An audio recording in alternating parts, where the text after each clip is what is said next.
Ahora creo que ya sí se escucha, ¿verdad? Disculpar, que he tenido un problema con el micro. Nada, solamente volver a presentar. Lo que está diciendo es que bienvenidos a esta sesión de la asignatura Métodos Cuantitativos Avanzados, ¿vale? Es una sesión que vamos a dedicar a la revisión de la última actividad. La habéis tenido que entregar el tiempo era hasta ayer, ¿vale? A partir de aquí vamos a presentar la actividad y después, bueno, pues colgaré la solución, ¿vale? Y revisaré las calificaciones, ¿vale? De acuerdo a lo que habéis entregado, ¿vale? Vuestras entregas de soluciones y posteriormente, ¿vale? Pues si tenéis cualquier tipo de duda, observación sobre vuestra calificación, ¿de acuerdo? Pues, bueno, pues me lo comentáis o bien en clase o bien a través del foro, ¿de acuerdo? Y procedemos, pues si fuera necesario, a la revisión o a comentar cualquier duda específica de vuestra calificación o de la corrección, ¿vale? La sesión de hoy no tiene, por tanto, el objetivo de hablar de las calificaciones, o sino que extraigamos las conclusiones, los apuntes didácticos necesarios pues para fomentar el aprendizaje, para, digamos, también que os sirva, ¿vale? Como una actividad más en el aspecto formativo, ¿de acuerdo? Por eso yo siempre empiezo esta sesión, ¿vale? Os muestro el enunciado, pero siempre os digo, si hay alguien voluntario que quiera presentar su solución, la solución de su equipo. ¿Hay alguien voluntario que quiera presentarnos y explicarnos cuál ha sido la evolución, la solución que ellos han dado a la actividad, cómo lo han hecho, cuáles son los retos o los posibles desafíos, dudas que os habéis encontrado en el proceso? ¿Hay alguien que se anime?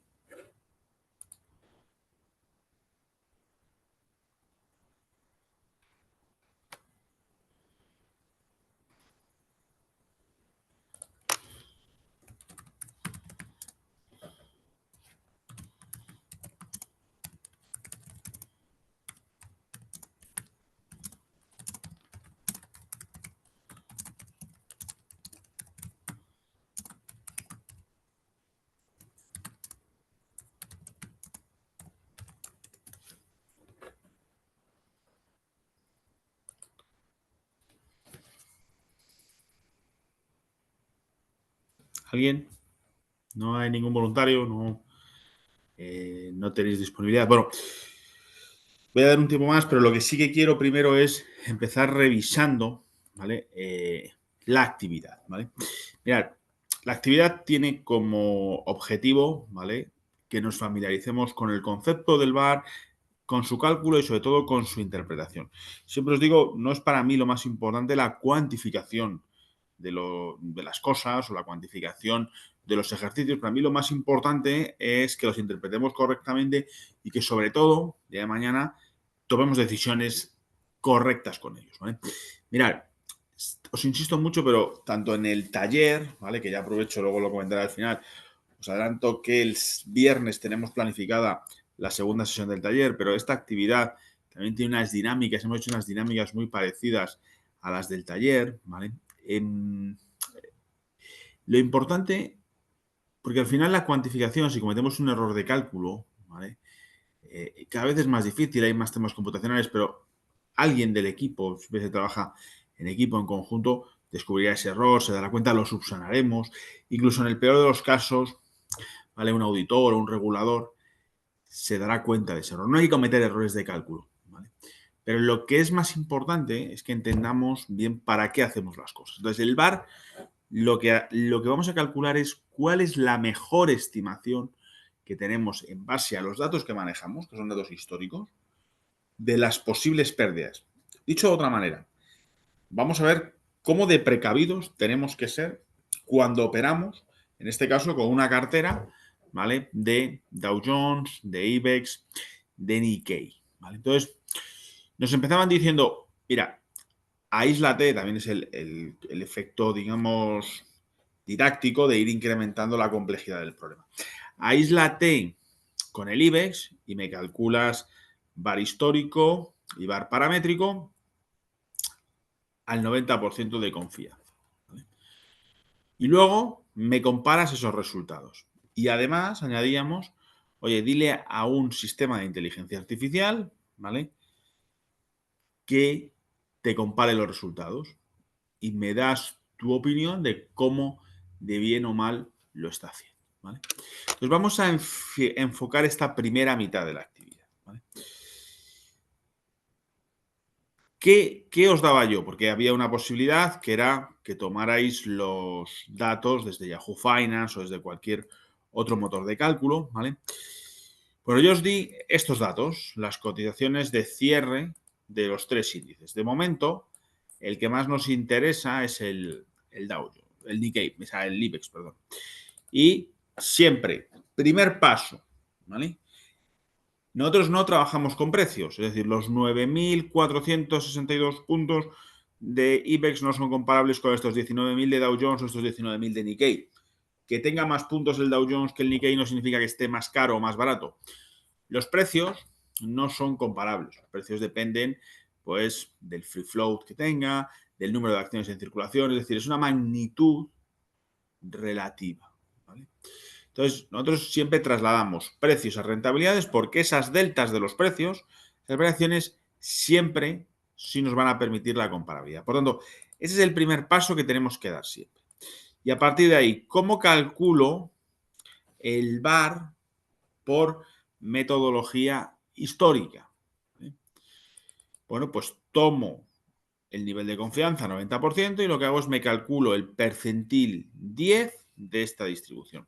Recordar, cuando hacemos metodología histórica ponemos el percentil complementario. ¿Por qué?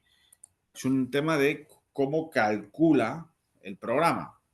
Nos ordena desde el más negativo, desde el menor a mayor, ¿vale?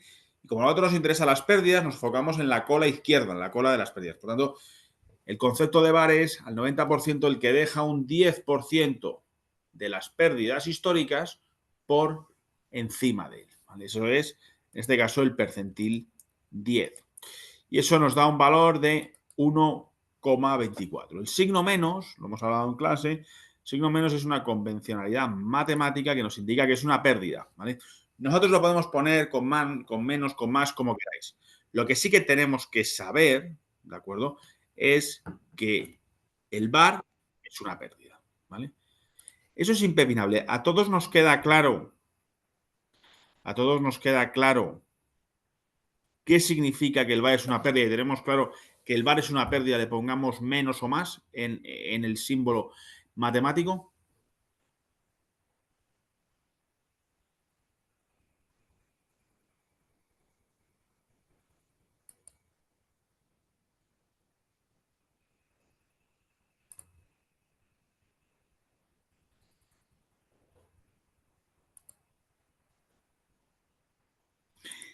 El VAR, José Antonio, es una pérdida, ¿vale? Entonces yo tengo que saber que eso es una pérdida. Eh, puedo presumir, ¿vale? Que le puedo poner el signo menos por el cálculo o se lo puedo quitar, ¿vale? Lo que tengo que saber es que el VAR significa una pérdida y eso en una distribución histórica significa que estoy en la parte negativa de las rentabilidades, ¿vale? Estoy por debajo del cero o de la media, ¿vale? Eso es lo que digo que eh, es lo que tenemos que tener claro, que el VAR es una pérdida y que da igual que le pongamos el signo negativo o no, ¿vale? Eso nos queda claro.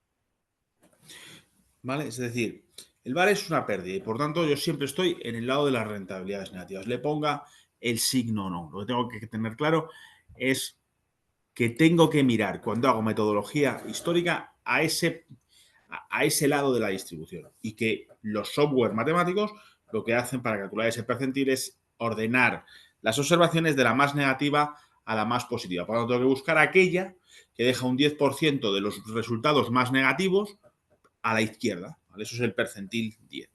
Luego, ¿cómo escalo esto temporalmente? Recordar que el VAR es una pérdida estadística. Y eso significa que tengo que darle un horizonte temporal.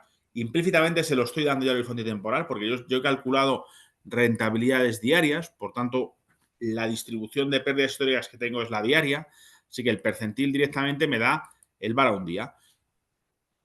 Como la varianza es lineal con el tiempo, el VAR, que es una desviación típica, es lineal con la raíz del tiempo. Por tanto, el VAR a 10 días por raíz de 10, el VAR a un año por raíz de 250. ¿Vale? Dos conceptos clave. El VAR es una pérdida. Me tengo que poner irremediablemente siempre a mirar en el lado de las rentabilidades negativas. Luego puedo poner o no el menos, ¿vale? Pero tengo que saber que el VAR conceptualmente es una pérdida. Eso matemáticamente se traduce en ponerle un signo menos, pero es lo de menos, ¿vale? Y luego, la varianza lineal con el tiempo. Por tanto, el VAR lineal con la raíz del tiempo. Si yo trabajo con una distribución de rentabilidades diarias, que es lo que hacemos habitualmente, multiplicamos, linealizamos por la raíz del número de días con o para alcanzar otros horizontes temporales. ¿Dudas de este primer ejercicio? ¿Alguien obtuvo algún resultado distinto? ¿Lo planteó de alguna otra manera?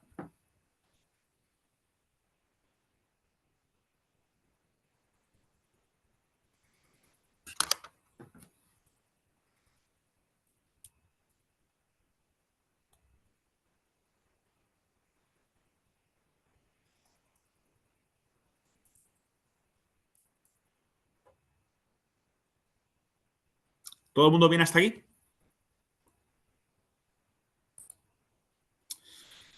Si lo hacemos por paramétrico, ¿qué es lo que necesito? Oye, necesito primero saber cuál es la desviación típica.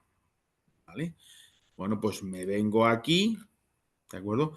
Y calculo la desviación típica de esa distribución, que es 1,27. Puedo calcular la media para comprobar que debe ser 0, ¿vale? En este horizonte temporal la media será pues muy próxima a 0 porque al final el dato histórico es lo que demuestra que los activos cotizan con media cero. Bueno, veis, prácticamente por eso despreciamos la media. Si alguien lo quisiera hacer muy, muy purista, pondría la media menos un número de veces la desviación típica. Ese número de veces tiene que ver con el horizonte, perdón, con el nivel de confianza. ¿Vale? ¿Qué hacemos en el modelo paramétrico? Que asumimos que la distribución es normal. Por tanto, tomamos el percentil de la distribución normal estándar al 90%. Y aquí me da igual poner este que 1 menos este. ¿Vale? Si pongo 1 menos ese, me da negativo. ¿Vale? El VAR, como os he dicho antes, es una pérdida. Puedo poner el menos o no. ¿Vale? El percentil 10 y el percentil 90 es el mismo número en valor absoluto, que es lo que a mí me interesa, porque ese factor lo que estamos haciendo es usarlo como amplificador de la desviación típica, llevar la desviación típica a un determinado percentil. ¿Vale? ¿Que quiero poner el menos? Lo pongo. ¿Vale? Yo aquí os lo he puesto, no con ese factor, pero he puesto menos. ¿Vale? ¿Para qué? Bueno, pues para ser coherente con el otro y remarcar que matemáticamente estoy hablando de una pérdida, es un menos. Podría haberlo puesto en valor absoluto en los dos, en uno sí o en uno no. Lo que me interesa saber es que todos tengáis claro que el VAR es una pérdida. ¿Vale? Como antes, yo tengo desviaciones típicas calculadas en base a una distribución diaria, VAR diario. ¿Que quiero a 10 días? Como el VAR es lineal con la raíz del tiempo, multiplico por raíz de 10 o por raíz de 250. Esa es la base de todo el cálculo del VAR. ¿Vale? que entendamos bien ambas metodologías y que tengamos claro el concepto de que el VAR es una pérdida, le ponga o no el menos delante, aunque si quiero ser coherente a nivel matemático le pongo delante ese signo menos, ¿de acuerdo? Y además del nivel de confianza, horizonte temporal. Cuando quiero cambiar el horizonte temporal, el VAR es lineal con la raíz del número de días. ¿Entendido hasta aquí? Hasta aquí todos los que estamos en clase y vuestros grupos llegasteis a resultados similares si lo tenéis delante, hicisteis mismos planteamientos o alguien en algún momento pues decidió ir por otro camino o cree que cometió algún error.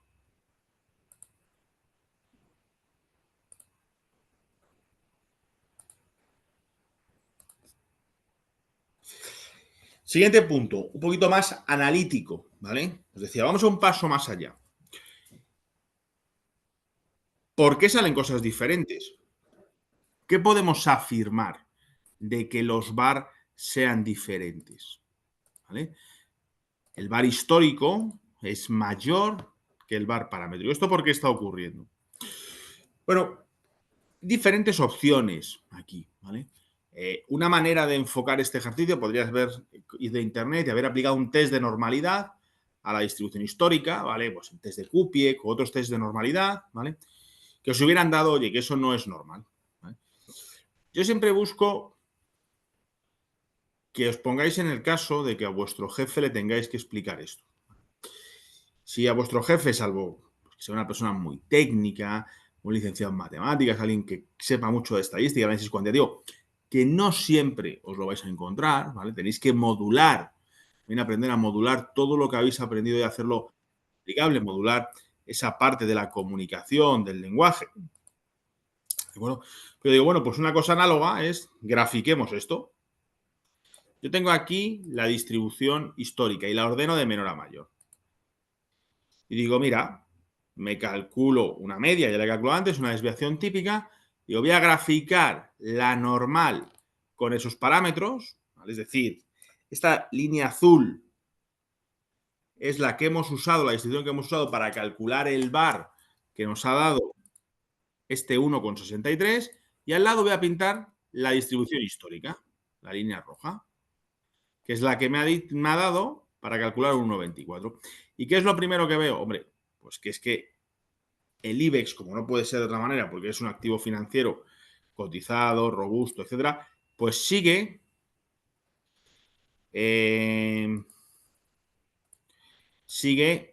una distribución de cola gruesa. Es decir, lo que os expliqué en el tema 6, ya cómo es el cisne negro, qué significa cola gruesa, más masa de probabilidad alrededor de la media, ¿vale? Es decir, la línea roja sube más arriba. ¿Y qué pasa en la izquierda? Que es lo que me interesa. Hombre, que tengo aquí un super outlier, ¿vale? ¿Que quién es ese outlier? Son este 15. Este 15 está aquí. Y estos 8, ¿vale?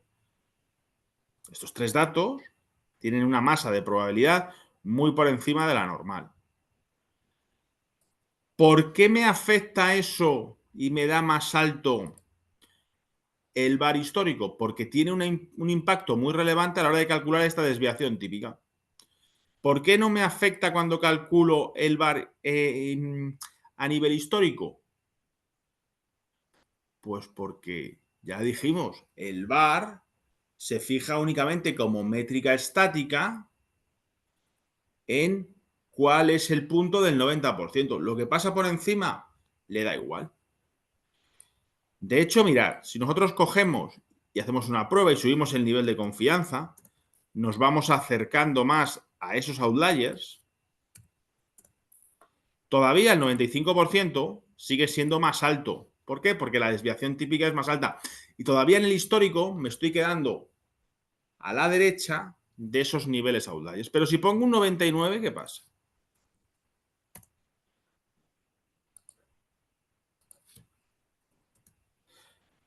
La cosa se ha dado la vuelta. ¿Por qué? Porque al 99% ya estoy metiendo ese 15, ese menos 8.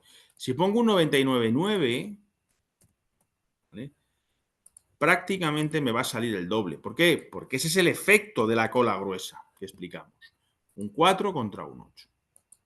Esto gráficamente es el efecto de qué significa que realmente los activos financieros distribuyan sus rentabilidades con cola gruesa. ¿Vale? Ese efectito es este que veis aquí. ¿De acuerdo? Este escalón es el que nos está explicando por qué a un nivel de confianza todavía alejado del 100, el 90, ni me entero si solo miro la historia, porque está por fuera del bar. Mientras que si subo el nivel de confianza, el efecto que tiene sobre la desviación típica es menor que si ya me meto a decir, oye, es que yo puedo realmente a este nivel de confianza perder un 8 o perder un 15. ¿Entendido? ¿Por qué salen resultados distintos? La conclusión es que el IBEX es un activo que tiene una distribución de cola gruesa, como hemos estudiado en clase, y eso tiene una implicación tanto desde el punto de vista de bar paramétrico como de bar histórico. ¿Vale? Realmente vemos que lo que sería más sensato es utilizar la metodología histórica para el IBEX, porque la distribución normal dista mucho de ser la que sigue el activo. ¿Vale? ¿Con qué puedo complementar si me quiero quedar al 90% el bar histórico? ¿Cuál es la otra métrica que hemos visto en clase y que nos permite hacer eso? ¿Lo recordáis? Es la pregunta 8 de la actividad.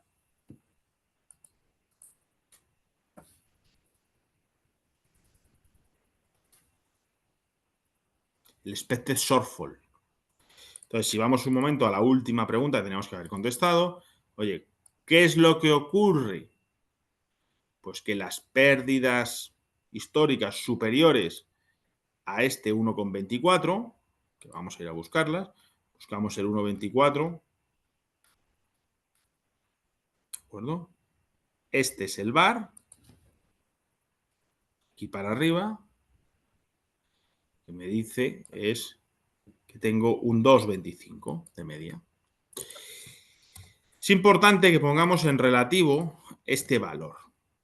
Es decir, cuando yo me quedo muy lejos, me está diciendo, vamos a poner el menos, que un bar muy pequeño, ¿vale? Porque tengo mucho nivel de confianza, es decir, estoy haciendo una métrica muy poquito conservadora, puede verse ampliado en un 1,8. ¿Qué ocurre si yo toco el nivel de confianza? Si paso este 95% con el expected shortfall, sube el bar, ¿vale? Esta es importante. Dame un segundo para que sea automático.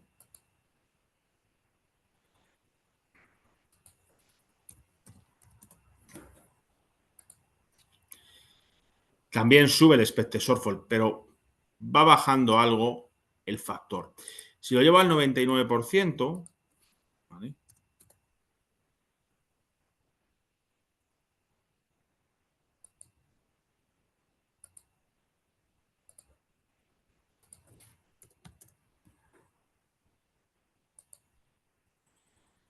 Sigue bajando este porcentaje, es lo normal, pero el expected shortfall se va haciendo más alto. Es decir, es importante que controlemos ambas métricas. ¿Vale? Expected shortfall actúa como un amortiguador de bajar el nivel de confianza. ¿Vale? Por eso vuelvo a decir, ¿para qué usamos el VAR? El VAR es una estimación estadística de la pérdida. No me puedo quedar solo con ese horizonte temporal y sobre todo con ese nivel de confianza. Cuando es histórico, lo complemento con qué ocurre por encima. Y ese add-on, ese añadido sobre el VAR, es más relevante cuanto más bajo es el nivel de confianza. ¿Por qué? Porque lo que estoy trabajando es con una métrica menos conservadora, una métrica más arriesgada. Por eso necesito un factor más grande que me ajuste esa pérdida. En el fondo lo que me está haciendo es ajustarme las predicciones de pérdidas de mi cartera y por tanto me está aumentando los requerimientos de capital que tengo que guardar para poder soportar situaciones de estrés o situaciones de pérdida financiera. ¿Entendido hasta aquí? Venga, ¿dudas? ¿Planteamientos? ¿Algún razonamiento distinto que hayáis podido escribir? ¿Vale?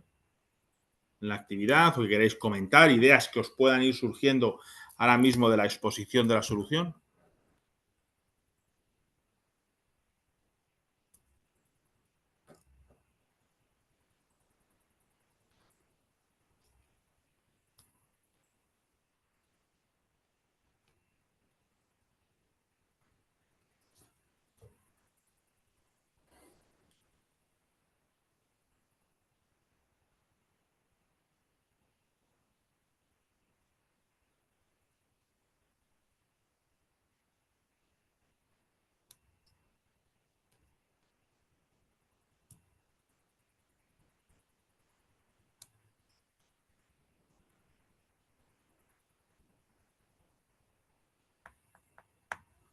¿Todo claro hasta aquí? ¿Nadie tiene dudas?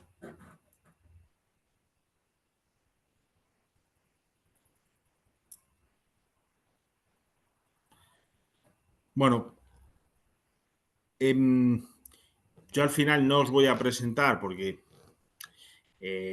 prefiero ver las soluciones que habéis propuesto, ¿vale? Sobre el modelo de inteligencia artificial generativa, ¿vale? Lo que os decía es, bueno, que os compare el IBEX. Yo lo probé con un par de herramientas. Evidentemente, él sabe calcular el IBEX 35, lo calcula bien. Vamos, no sé si alguien le dio un cálculo distinto, pero lo que es el cálculo puramente matemático, ¿vale? Eh, Al menos a mí, con las dos herramientas que probé, me daba correctamente. A vosotros os daba el mismo resultado que habíais calculado con esa serie, porque luego yo probé dos cosas, darle la serie de precios del IBEX que yo tenía, ¿vale? Que yo os di, y luego decirle que lo calculara él por su cuenta, ¿vale? Y los resultados que obtenía eran un poco distintos, porque cometía fallos el sistema a la hora de buscar o de tomar el verdadero cierre ajustado. Cuando tú le decías toma este cierre ajustado, le dabas una serie de indicaciones, llegaba a empatar, ¿vale? Pero es verdad que el modelo no tenía claro dónde tenía que aprovisionar los datos, ¿vale? O sea, como principal conclusión, es decir, la herramienta, al menos lo que yo he podido obtener, ¿vale? Quiero ver antes de nada lo que vosotros entregabais, ¿vale? Y las conclusiones que llegabais, pero como conclusión general, la herramienta de inteligencia artificial generativa hace un cálculo correcto, ¿vale? Donde tiene más problemas es en buscar los datos origen, ¿de acuerdo?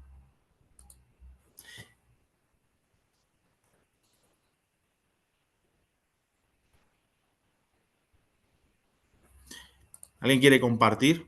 Vale, el cálculo es correcto, sobre todo, José Antonio, si tú le das los datos. Pero ¿alguien probó a que él buscara los datos?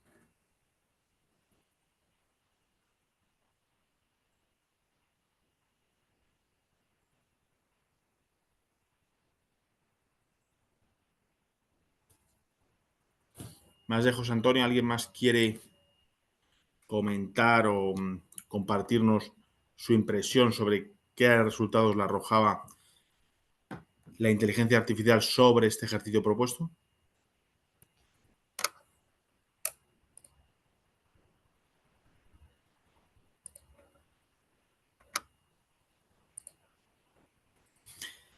Efectivamente, cuando de ahí le tienes que dar muchas indicaciones, repreguntarle, ¿vale?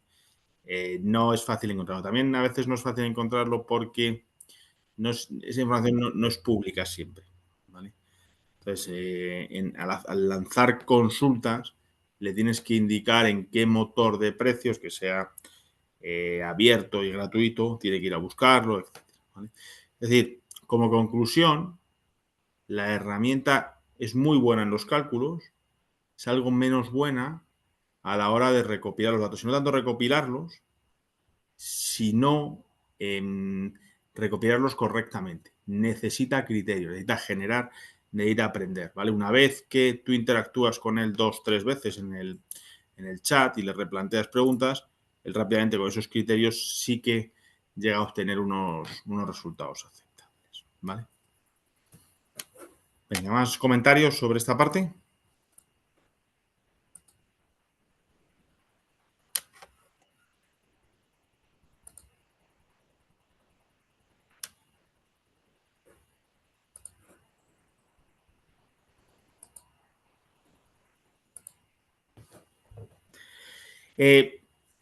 Yo creo que ahí, a ver, como todas las APIs, me imagino que muchas serán de pago, habrá que desarrollarlas, pero imagino que ese tipo de interfaz estará desarrollado, incluso en ámbitos más sistematizados o automatizados existirán. Yo al menos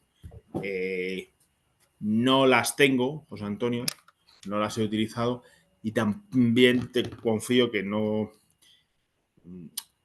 tengo tantas habilidades en temas de programación como, pero sí que he oído, ¿vale? Que, por ejemplo, pues, no es por hacer spoiler comercial, pero uno de los más conocidos es el famoso ChatGPT, sí que es capaz de replicarte full code cosas en Python. Entonces, bueno, sí que he oído a gente que lanza ese API para que le traiga los datos y posteriormente le haga todos los cálculos que él le indica y le devuelve el código código que ha utilizado, incluso a nivel bastante optimizado, ¿vale? Por ejemplo, en una herramienta como Python, un lenguaje como Python, y luego tú lo puedes ejecutar de manera sistemática, periódica, incluso sin estar conectado al sistema de inteligencia artificial, ¿vale? Pero en sí, la primera búsqueda, ¿vale? Creo que el API no te va a solucionar mucho, ¿vale? O sea, creo que lo que más funciona es que tienes que generarle el conocimiento a la herramienta, ¿vale? Eso es importante, lo que me gusta en estas actividades, siempre lo pongo poner en el centro de la reflexión, ¿vale? El concepto generativo lo que implica es que la herramienta tiene un sistema de aprendizaje supervisado por detrás, ¿vale? Entonces, ese es el efecto, ¿vale? El efecto que desde la facultad, y a mí me interesa mucho esta asignatura de métodos cuantitativos, que desarrolléis, ¿vale? El concepto de supervisar, criticar, eh, analizar también caminos alternativos para que el sistema utilizado aprenda lo que vosotros queréis que aprenda y os dé resultados cada vez más óptimos, en este caso, para el cálculo del barrio. ¿De acuerdo?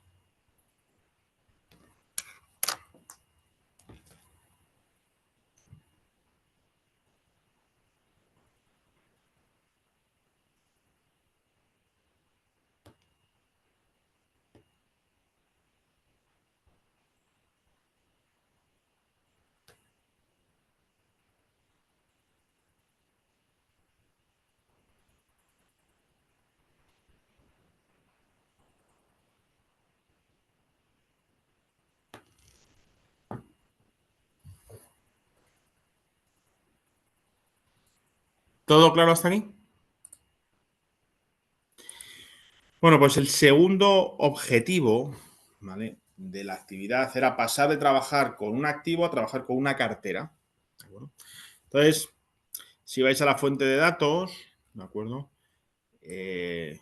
Pasamos de trabajar solamente con estos precios a los precios del Dow Jones y del Nikkei. Lo primero que hacemos es calcular rentabilidades, siempre en tasa logarítmica, y bueno, creo que alguien se dio cuenta en algún momento, ¿vale? No sé si lo comenté, pero bueno, abiertamente, os di estos datos para forzar algo que académicamente para mí tiene importancia que veamos, ¿vale? Entonces, cometí un typo y le quité un 2 a la cotización del Dow Jones para forzar esto, para ver una caída del menos 200%. ¿Vale? ¿Qué impacto tiene un outlier? Este outlier no os lo vais a encontrar en la vida real tan grande, pero nos va a servir para que veamos de manera muy gráfica cuál es el impacto que tiene un dato extraordinariamente grande o extraordinariamente pequeño, como lo queramos ver, dado que es una pérdida, pero cuál es el impacto de esos datos anómalos en las métricas de riesgo. Porque quizás en algún momento se podría abrir la posibilidad de suprimir un dato, ¿vale? Viendo cuál es el impacto que tienen las métricas. Que sepáis que está ahí, ahora vamos a analizar cuál es ese impacto y dónde se ve y dónde no, ¿vale? Aunque ya lo hemos comentado en el tema del IBEX. Pero lo primero que nos dicen es, toma una cartera teórica en la que un tercio de las posiciones está en IBEX, en Dow Jones y en Nikkei, y al 95% de confianza me das, por histórico y por paramétrico, el VAR de esa cartera. Lo primero es calcular el VAR individual. Si yo estoy en histórico, ¿vale? Calculo los percentiles 5 de esas distribuciones de rentabilidades. ¿Y qué ocurre? Como el outlier está por encima del percentil 5, el VAR del Dow Jones no se entera. Es decir, la metodología histórica tiene otro componente positivo, que es que se aísla de esos elementos outliers, ¿vale? Únicamente cuando nosotros pusiéramos el expected shortfall, veríamos como ese add-on, ese complemento, sería el que nos daría esa información. Pero en términos de VAR, la metodología histórica en la metodología histórica no tiene impacto un outlier, ¿vale? ¿Visto?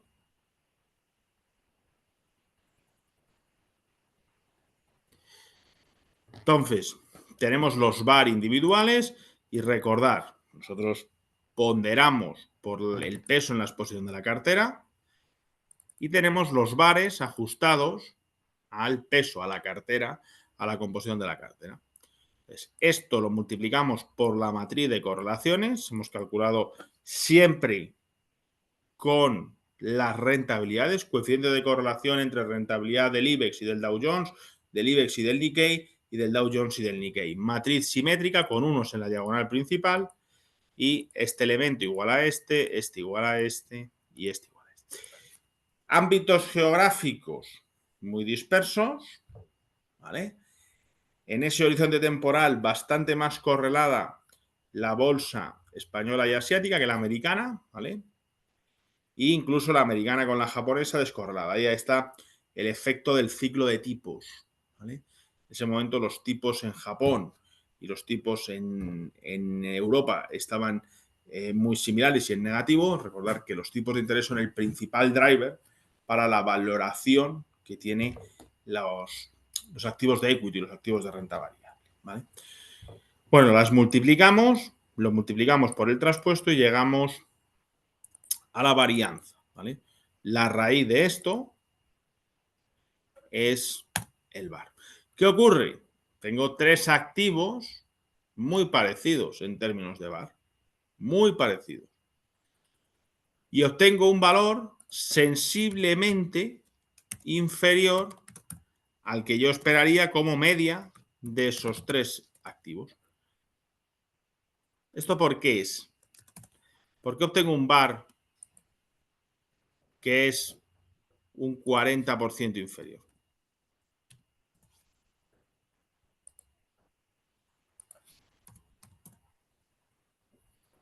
¿Vale? ¿Esto por qué pasa? Porque yo obtengo ahora, si yo invirtiera por separado en cada uno de esos activos, tendría un VAR cercano a 1,80, ¿vale? Y cuando invierto en los tres a la vez, tengo un VAR de 1,12. Efectivamente, ese es el efecto de la descorrelación, como nos indica también José Antonio por el chat, ¿vale? Correlaciones bajas, incluso negativas, ¿vale? Nos permiten ahorrar en términos de riesgo. Esto es muy importante. Sepamos cuantificar cuál es el efecto de ahorro por el tema de la correlación, ¿vale? Si yo lo fuerzo más, imaginar que aquí tuviéramos también una correlación negativa, ¿vale? Pues bajaríamos aún más, ¿vale? Esto lo he forzado yo para que veáis el efecto de cuanto más bajan las correlaciones, mayor es el ahorro en riesgo. Pero solamente aquí me he ahorrado un 38% del capital en riesgo, aproximadamente, por invertir en los tres activos a la vez, en vez de tomar posiciones individuales en cada uno de esos activos.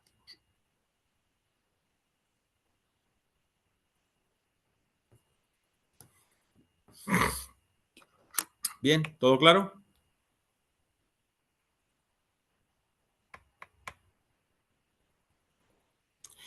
¿Qué ocurre si lo hago por paramétrico? Aquí el outlier me va a jugar un palo. ¿Por qué? Porque claro, yo estoy metiendo la desviación típica. Y en términos de desviación típica, ¿vale? Mientras que el IBEX tiene un 1,27 y el Nikkei algo muy similar, meter ese 200% que ha hecho que la desviación típica es 5 veces más grande. Con lo cual, El efecto del outlier está haciendo que en términos de riesgo el Dow Jones, por usar un modelo paramétrico, es 5 veces más arriesgado. Esto debería de abrirnos la disyuntiva de ese outlier lo deberíamos de eliminar. En este caso era un error, pero muchas veces, cuidado, cuando tenemos outliers que representan escenarios de riesgo, situaciones de mercado que queremos poco replicables, pues quizás podemos considerar eliminarlos o podemos considerar que ese escenario tenga que ser para calcular un escenario estresado, pero que un escenario normal no tengamos que incluirlo. Eso es lo que hacen a veces los reguladores. Te permiten tener ventanas temporales más estrechas para ciertas carteras, para que no repliques o amplifiques el riesgo por shocks pasados del mercado, pero te piden siempre un último recarguito de capital, ¿vale? Y en ese escenario de estrés te piden que, oye, que observes ese escenario tan anómalo, ¿vale? Más allá de los términos, que no es el objetivo de la asignatura, de los términos regulatorios, sí que cuantitativamente tenemos que tener claro qué es lo que hace un outlier. Un outlier me agranda la volatilidad de la serie, por tanto, en términos históricos me da igual, lo veré reflejado en el complemento, en el expected shortfall, pero en términos paramétricos, al subir la desviación típica, sube el VAR, ¿vale? Por tanto, bueno, pues oye, yo luego para calcular, hacer el cálculo, tomo los bares ajustados por pesos, multiplico por la misma, y yo aquí. ¿Tengo ahorro por la diversificación? Exactamente el mismo, muy parecido.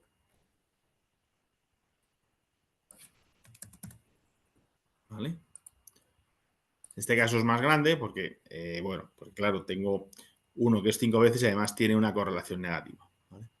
Pero tengo el riesgo lo sigo manteniendo, perdón, el ahorro lo sigo manteniendo. Es decir, la correlación me hace ahorrar riesgo independientemente de la metodología.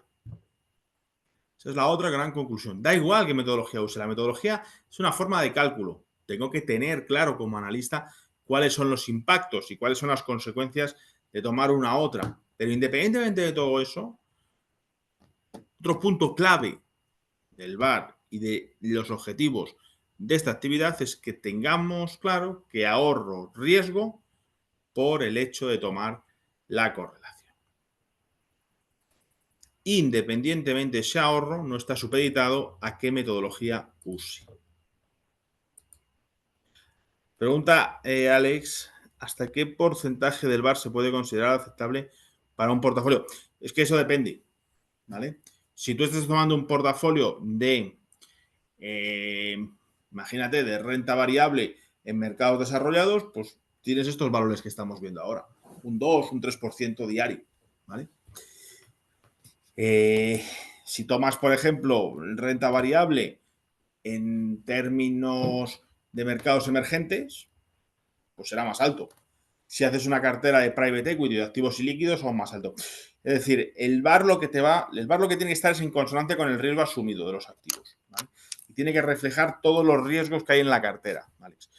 Pero no hay un término objetivo, ¿vale? O sea, claro, lo que tú no me puedes decir, ¿vale?, es que tú estás examinando una cartera que invierte en índices de renta variable desarrollados y muy diversificados como son estos tres, y que imagínate, lo comparas con una cartera de private equity, renta variable de países emergentes y commodities, y te sale que tiene un VAR más bajo. Eso no tiene sentido. Pero los valores objetivos, bueno, pues los que ves en pantalla para este tipo de cartera, ¿vale? Importante, el VAR siempre tiene que hacer un correcto reflejo, poner en precio todos los riesgos que hay, ¿vale? Por tanto, va correlacionado a más riesgo, más VAR, a menos riesgo en los activos, menos VAR, ¿vale? Y es importante que refleje todos los riesgos, ¿vale? Los precios de los activos reflejan todos los riesgos financieros a los que están expuestos. Riesgos de crédito, de mercado, de liquidez, geopolíticos, etcétera, ¿vale? Entonces, si tú eres capaz, Alex, de poner precio correcto, rentabilidad correcta a ese riesgo, el riesgo es aceptable. Si es volver a la teoría de Markowitz, tú tienes que ir y ver como inversor que este VAR, este riesgo que estás asumiendo, para ti es aceptable en base a tu expectativa de rentabilidad. Volver a los orígenes, cruzar la frontera eficiente con la curva de indiferencia de utilidad y ver si es compatible.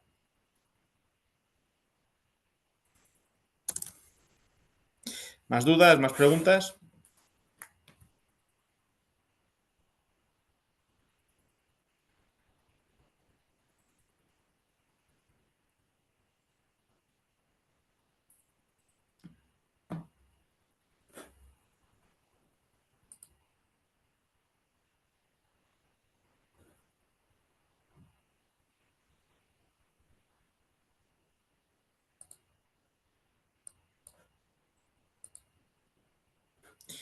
Luego, el último objetivo que teníamos era, oye, ¿qué pasa con los cambios de peso?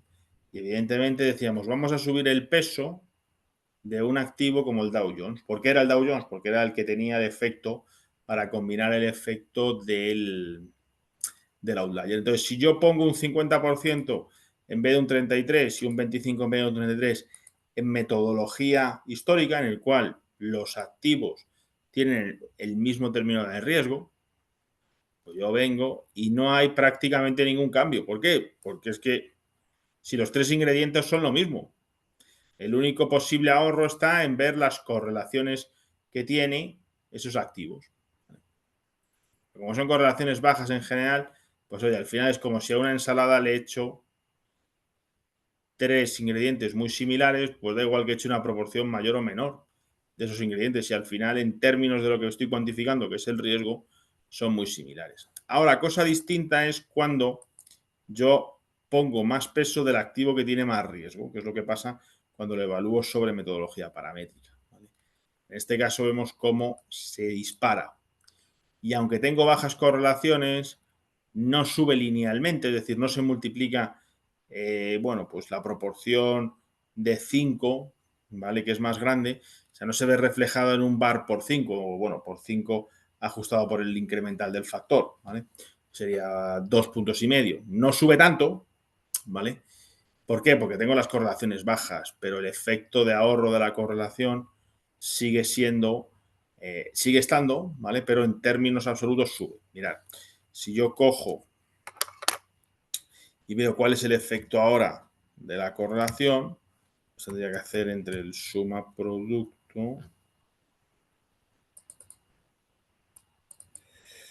de estos bar individual por estos pesos.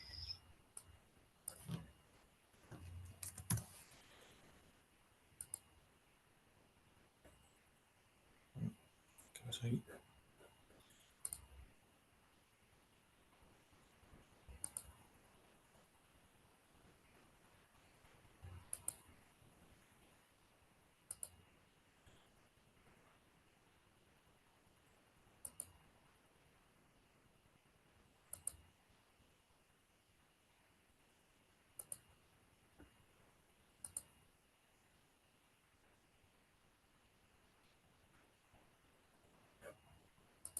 Me ha cogido dos líneas aquí, vale. ¿Veis? Al final, bueno, pues tengo incluso un ahorro superior, porque bueno, porque también el VAR es cada vez más alto, entonces en porcentaje se va magnificando el ahorro, ¿vale? Pero quiero decir, volvemos a tener el ahorro de la diversificación, tenemos el mismo, ¿vale? Pero importante, cuando yo juego con las proporciones que tengo en la cartera, cuando yo tengo activos de un riesgo similar, me da igual cambiar el peso, pero mucho cuidado. Cuando yo meto más riesgo a la cartera, el VAR, independientemente de que tenga ahorros por correlación, ahorros por cualquier otra índole, reacciona al alza. ¿Vale? Si yo tengo, volviendo al símil de la ensalada, tengo una ensalada y le pongo más sal, pues cada vez, por mucho que luego tenga aceites reductores, vinagres, etcétera, si yo le pongo más sal, aunque la subida no sea lineal, ¿vale? Pero la ensalada estará más salada, valga la redundancia, ¿vale? ¿Entendido? ¿Cuál es el efecto del outlier? ¿Por qué el outlier nos pega en la metodología paramétrica y no en la histórica? cuál es y cómo se calcula el ahorro por correlación en términos de VAR y cuál es el impacto que tiene subir, cambiar las proporciones en la cartera en función de que los VAR individuales, los riesgos individuales sean diferentes o no entre los componentes de la cartera. Eso está claro. Esos son los tres grandes objetivos de esta segunda parte de la actividad.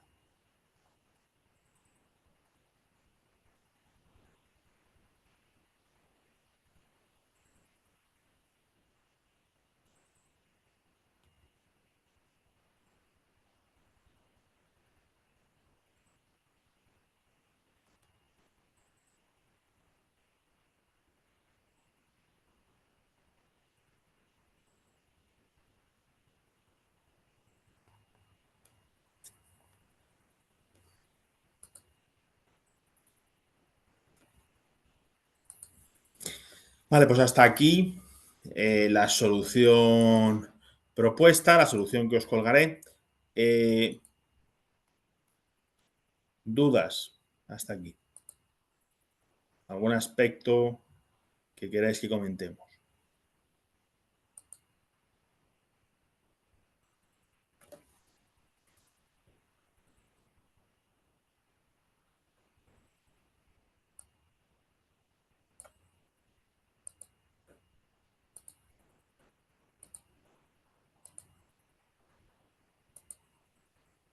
¿Todo está entendido? ¿Todos? ¿Qué tal veis? ¿Cómo os ha salido la actividad? En base a lo que hemos visto, ¿habéis plasmado estas ideas en la actividad? ¿Cuántos resultados? ¿No? ¿Cuál es vuestro feeling sobre cómo os ha salido la actividad?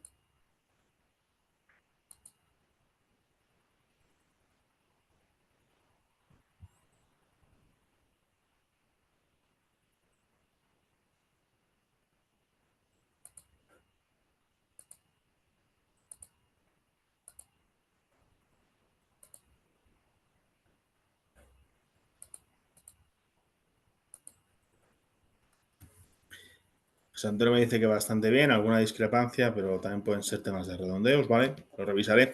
El resto,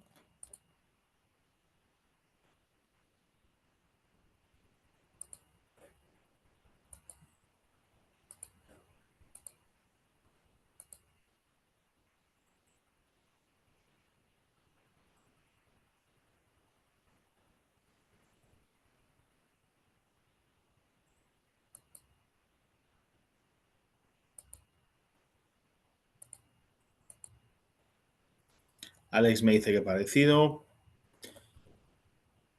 El resto de personas, el resto de grupos que estáis.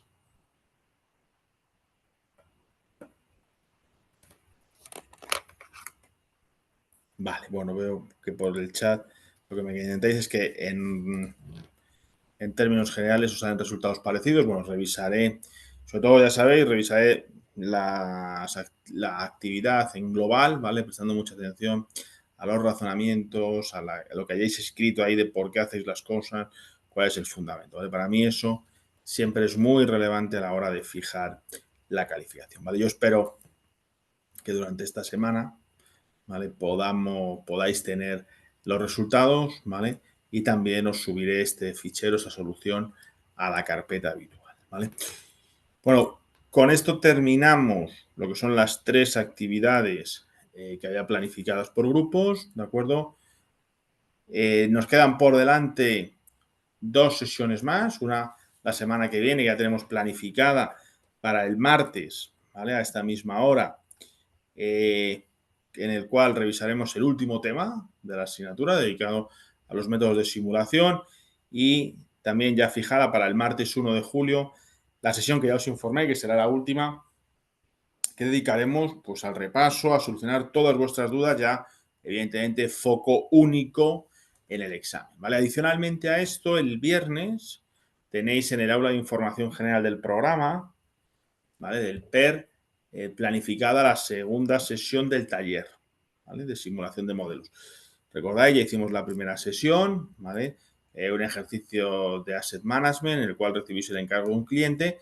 Nos quedamos a mitad aproximadamente aplicando la teoría de Markowitz y lo que haremos, ¿vale? Os vendrá también para, aparte de para repasar todos los conceptos de modelización financiera, también, bueno, pues para analizar, ver la resolución de un caso real y, como os dije en la sesión y también alguna vez otra en clase, una actividad que yo creo que formativamente a nivel didáctico es muy potente, sobre todo que os ayudará a poner en contexto todos los conceptos que hemos aprendido en esta asignatura, ponerlos al servicio de vuestro ejercicio profesional a la hora de resolver un caso complejo y en el cual únicamente vais a usar para emitir una recomendación al cliente los criterios, los métodos cuantitativos. ¿De acuerdo?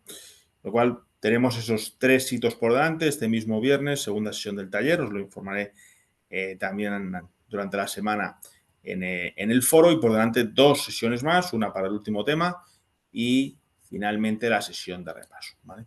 Estamos ya muy cerca, 15-20 días para los exámenes, con lo cual pues únicamente redundar en el mismo mensaje, ¿vale? Foco en el examen, en el estudio, tenéis el material, tenéis las indicaciones, ¿vale? Y tenéis el seguimiento 24/7 y cada vez más intenso a través del foro de las dudas que podáis tener durante el estudio y que yo estoy ahí para resolverla y para acompañaros, como he hecho durante todo el cuatrimestre, pero especialmente ahora en este último empujón, en estas últimas semanas de cara al examen. Es importante, ¿vale? Me han transmitido que algunos de vosotros, ¿vale?, alumnos, estáis preguntando a los tutores por qué no tenéis clarividencia sobre la estructura del examen y los recursos, ¿vale? Recordad, en la asignatura de métodos cuantitativos, el examen tendrá 3 casos prácticos, ¿vale? Uno que versará de probabilidad y tendrá un valor de 2 puntos, otro que versará sobre correlación o volatilidad que tendrá 4 puntos, y un último de modelización financiera, fundamentalmente aplicación del modelo CAPM y de la teoría de Markowitz, que tendrá otro peso, otros 4 puntos. Y solamente podéis usar en el examen como herramienta de cálculo una calculadora no programable. El Excel no está permitido como herramienta en el examen ni para la modalidad presencial ni para la modalidad online. ¿De acuerdo? ¿Queda alguna duda sobre el examen, estructura, recursos, herramientas que se pueden utilizar? Vale. En esto sí que me dice clarísimo José Antonio en el chat. Quiero que sea claro porque no conduce a nada que haya dudas o ambigüedades. Calculadora científica, Johnny, pero no programable. ¿Vale? Lo he dicho varias veces, si tienes dudas sobre el modelo, evidentemente no programable significa que no se le pueden meter funciones adicionales, ¿vale? Pero si quedan dudas, chequea tu modelo de calculadora con el tutor para que podamos cotejar que es no programable. Pero creo que todos a esas alturas de la vida sabemos lo que es programable y lo que no. ¿De acuerdo? Porque además no es necesario. Para resolver los exámenes, el modelo de examen, no es necesario tener una calculadora programable.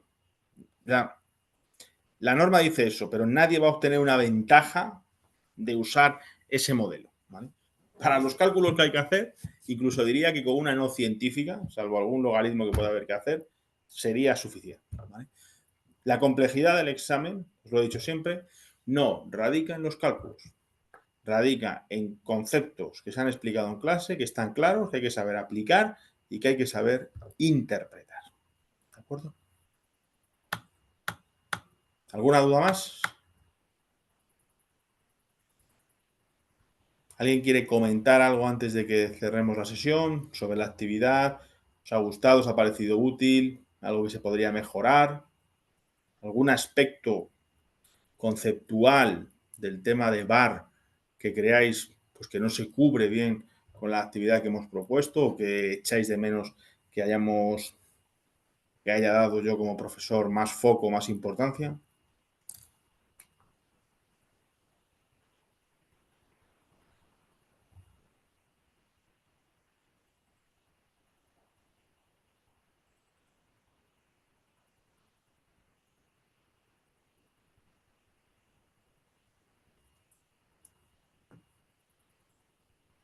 ¿No?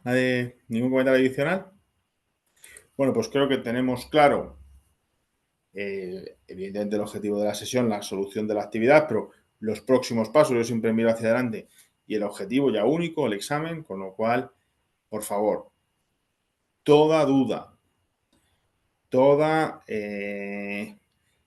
fuente de error o todo concepto que creáis que en ese momento es necesario en el estudio, mandáis una entrada al foro y yo estoy ahí para acompañaros y para resolverlo, ¿vale?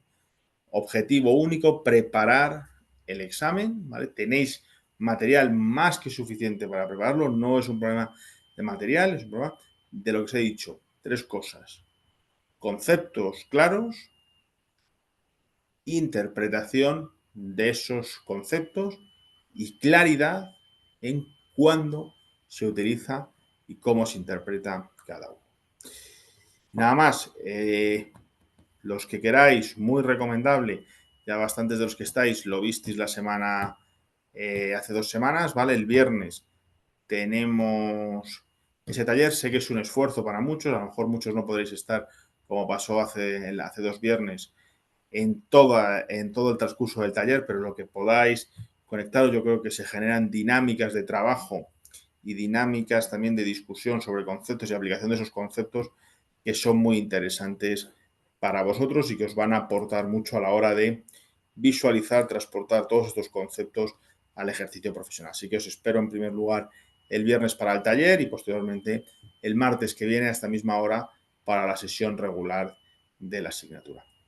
Feliz semana a todos, un abrazo muy fuerte y estoy disponible para vosotros, para vuestras dudas, para vuestra preparación del examen en el foro. Un abrazo fuerte, cuidaros mucho.